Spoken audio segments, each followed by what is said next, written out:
Let's mic news at 6। भारतीय share बाजार में आज मिला जुला कारोबार देखने को मिला।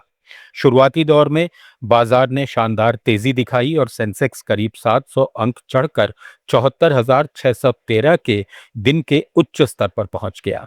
हालांकि दोपहर 1 बजे के बाद बाजार में तेज बिकवाली शुरू हो गई, जिसके चलते सेंसेक्स अपने डे हाई से करीब 630 अंक फिसल गया। कारोबार के अंत में सेंसेक्स 64 अंकों की बढ़त के साथ 73,983 पर बंद हुआ। वहीं निफ्टी भी बढ़त गंवाकर 27 अंक टूटकर 23,215 के स्तर पर आ गया। सेक्टोरल प्रदर्शन की बात करें तो मेटल, बैंकिंग और रियल्टी शेयरों में दबाव देखने को मिला, जबकि एफएमसीजी सेक्टर के शेयरों में अच्छी खरीदारी रही और इसने बाजार को सहारा दिया। मिडिल ईस्ट में बढ़ते तनाव के बीच आज सोने और चांदी के दामों में तेज गिरावट दर्ज की गई।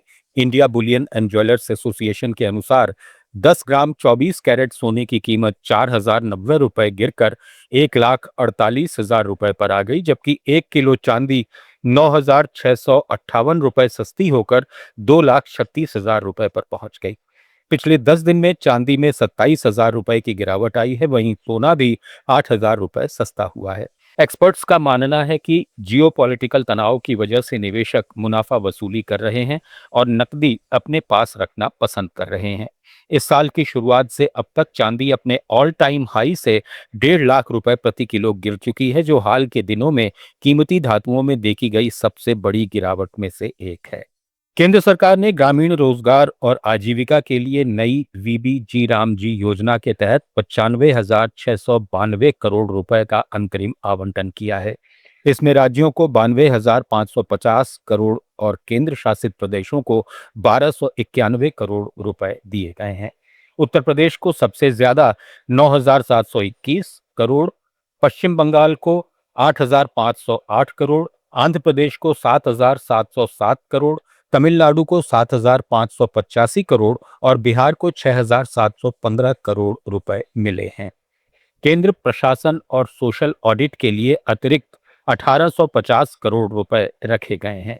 राज्य हिस्सेदारी जोड़ने पर इस योजना का कुल वार्षिक व्यय करीब 1,51,000 करोड़ रुपए होगा, जिससे मनरेगा से सुचारू स्थानांतरण सुनिश्चित होगा, ग्रामीण कामों में कोई अंतर नहीं पड़ेगा और बुनियादी ढांचे के विकास के साथ आर्थिक गतिविधियां तेज होंगी। कर्नाटक सरकार ने पिछले 3 साल में कंपनियों को कुल 10,980 करोड़ रुपए का प्रोत्साहन और छूट दी है।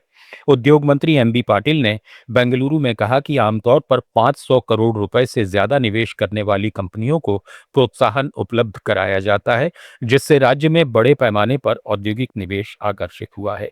इस नीति के तहत निवेश बढ़ने से न सिर्फ रोजगार के नए अवसर पैदा हो रहे हैं, बल्कि कर्नाटक की अर्थव्यवस्था को मजबूती मिल रही है, उत्पादन क्षमता बढ़ रही है और औद्योगिक विकास की रफ्तार तेज हुई है। राज्य सरकार का ये कदम निवेशकों को आकर्षित करने और स्थानीय अर्थव्यवस्था को गति देने की दिशा में महत्वपूर्ण साबित हो रहा है। नागालैंड में प्रधानमंत्री सुरक्षित मातृत्व अभियान के 10 साल पूरे होने पर स्वास्थ्य मंत्री पी पैवांग कोन्याक ने कोहिमा में विभागीय बैठक बुलाई। इसमें उन्होंने कहा कि राज्य में 23,000 से अधिक गर्भवती महिलाओं को एंटीनेटल केयर मिला है और 2,303 हाई रिस्क प्रेगनेंसी की समय पर पहचान कर इलाज किया गया। राष्ट्रीय स्तर पर इस योजना ने करोड़ों महिलाओं को लाभ पहुंचाया है, जिससे मातृ मृत्यु दर में खासी कमी आई है, स्वास्थ्य व्यय पर बोझ कम हुआ है और स्वस्थ आबादी के जरिए दीर्घकालिक आर्थिक उत्पादकता बढ़ी है। राज्य सरकार और केंद्र की साझा फंडिंग के साथ 60 स्वास्थ्य इकाइयों और 336 हेल्थ वेलनेस सेंटर्स के जरिए मुफ्त जांच, दवाएं और टेली कंसल्टेशन उपलब्ध कराया जा रहा है। इससे ग्रामीण अर्थव्यवस्था को मजबूती मिल रही है। न्यूज एट 6 में फिलहाल इतना ही। जुड़े रहिए लेट्स माइक के साथ। आप सुन रहे थे let's mike more than radio. Follow कीजिए हमें हमारे सोशल मीडिया प्लेटफॉर्म्स पर।